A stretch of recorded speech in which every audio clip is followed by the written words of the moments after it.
Emmanuel Macron, who has already arrived in Jaipur today, will announce a proper military industrial corridor roadmap with Prime Minister Narendra Modi. To say that India is going to be a developed country by 2047 is not a dream. It can be achieved. The entire vision of a developed India is anchored on Atmanirbhar Bharat.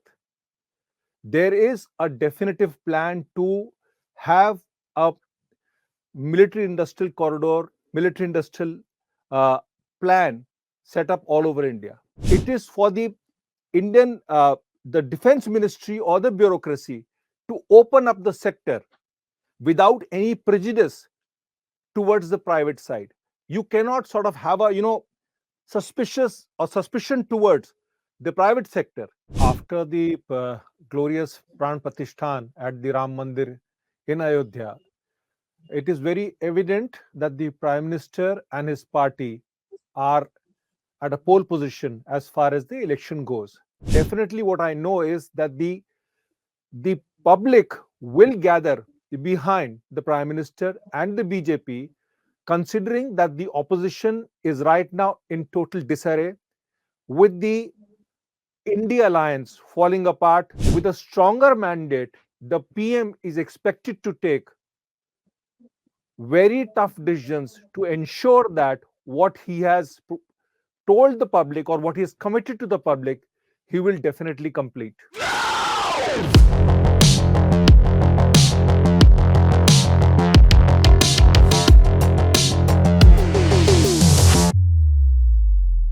The Grand Pran Pratishthan at the Ram Temple in Ayodhya was the biggest news event this week. And Prime Minister Narendra Modi was the biggest newsmaker. I have with me Shishir Gupta, Hindustan Times executive editor. Shishir, in a very emotional address after the Pran Pratishthan ceremony, Prime Minister Modi spoke about the future. From Divya Mandir to Divya Bharat, he said, laying out a vision for a developed, capable, and divine India. But between the Mandir and that vision of a developed India comes a general election, barely 3 months away. What can we expect? Namaskar. Aditi, right now, after the glorious Pran Pratishthan at the Ram Mandir in Ayodhya, it is very evident that the Prime Minister and his party are at a pole position as far as the election goes. While nothing is done till it's done, what you see actually is a consolidation of a Hindu vote on the basis of the Ram Mandir, a revival of the so called cultural civilization of India, and that itself will be a huge force multiplier for both the BJP as well as the Prime Minister. And essentially what you will see is that the BJP will definitely add up in vote numbers. I am not too sure about the number of seats. While the BJP talks about 50% vote and over 400 seats, I am not too sure about the numbers, but definitely what I know is that the public will gather behind the Prime Minister and the BJP, considering that the opposition is right now in total disarray, with the India alliance falling apart, with Mamta going separate and Bhagwant Mann going separate from this very alliance. So, what you essentially see is that the Prime Minister will, in all probability, go for his third term, and with a stronger mandate, the PM is expected to take very tough decisions to ensure that what he has told the public or what he has committed to the public, he will definitely complete. I'm a pessimist, Shishir, and to a pessimist like me, the concept of a developed nation and India becoming one still looks like a very far away, a distant dream. Given our size, given our population, given our noisy democracy, and the fact that in our formative years we were plagued by what many call the Hindu rate of growth. Now, what is the road ahead? Aditi, the road ahead for the Prime Minister is to ensure that India becomes the manufacturing hub of the world. It is very important for India to actually have a full-fledged military industrial corridor which will not only give impetus to manufacturing but also cut down of our imports of high-end technology as well as defense platforms. So one of the first things that is going to happen today is Emmanuel Macron, who has already arrived in Jaipur today, will announce a proper military industrial corridor roadmap with Prime Minister Narendra Modi. Under this corridor roadmap, what is going to happen is that the French companies are going to set up house in India, and the supply chains of the two countries will join in to produce high end technology platforms, not only produce them, but from design to certification stage, the entire gamut of manufacturing will be done in India, with the Indian supply chains being allowed access to the to France. Now, what is actually going to happen in this is that once you have military industrial platforms ready and manufacturing going ahead, what you will see is that the Indian imports of high end technology items will fall down. You will see India becoming a basically a storehouse for global manufacturing, and that will lead to more jobs for Indian youth, and that will lead to a higher economic growth over the years. Aditi, you may be pessimist about it, and lot of people will actually sort of concur with what you are saying, because India happens to be a chaotic democracy, and you have various things happening at various ends, and also the global scenario the way it is, it's not the best of it with wars going around. But as far as the Prime Minister goes, Prime Minister always has a vision, he always has a plan, and there is always a method to the last mile. So, pessimist, yes, but definitely there is a lot of hope that this is the way it is going to go.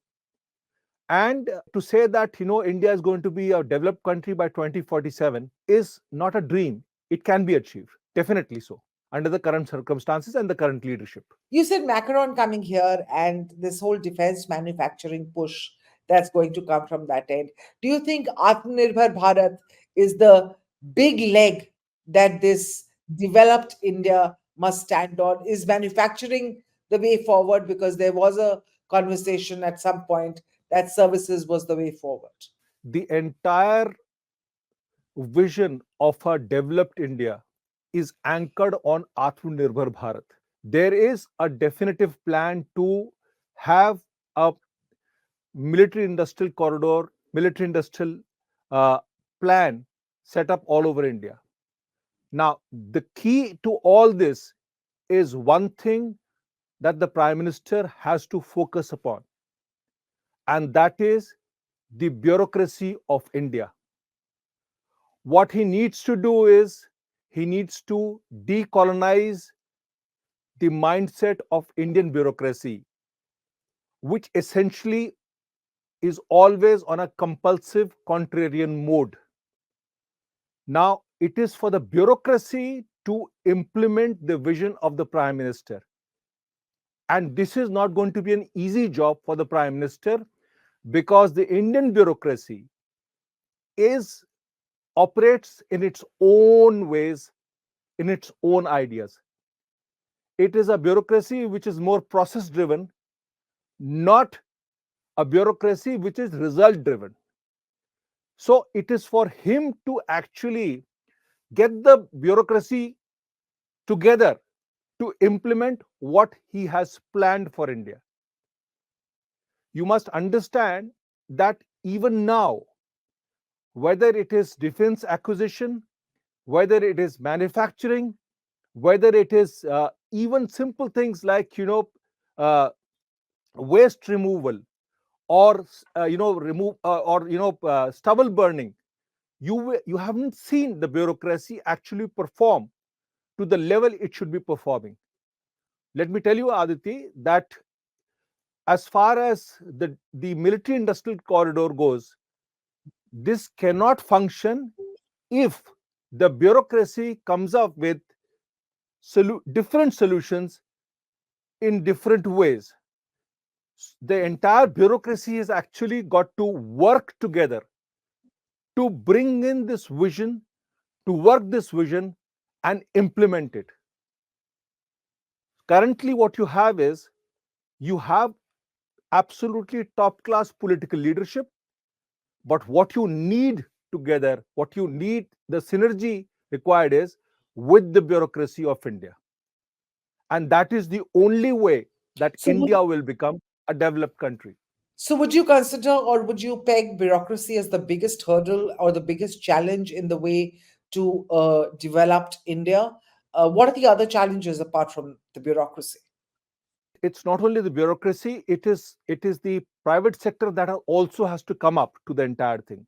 Now, the private sector is ready for the job, but it is for the two to marry together, that is the government and the private sector. Let me give you an example with that. For instance, like if suppose a defense platform or if suppose anything has to be manufactured in India, it is for the Indian the defense ministry or the bureaucracy to open up the sector without any prejudice towards the private side. You cannot sort of have a suspicious or suspicion towards the private sector and think that they are actually not with you on making India the power that it should be. And what is the biggest opportunity we have, or what is the biggest thing working for India uh, as far as achieving the developed nation tag is concerned? You see, if India is currently growing at 7.3%, that it is the fastest growing largest economy in the world. Now, that is one positive. What you see is low inflation. What you see is this country is absolutely stable while the world is actually caught fire. You have seen that there is stable prices, there is low inflation, there is high growth. So the markers are all there. Now it is for the people of this country, the private sector, the government sector, the PSUs, all that have to build up on this. And you have a very stable leadership. That is the most important thing.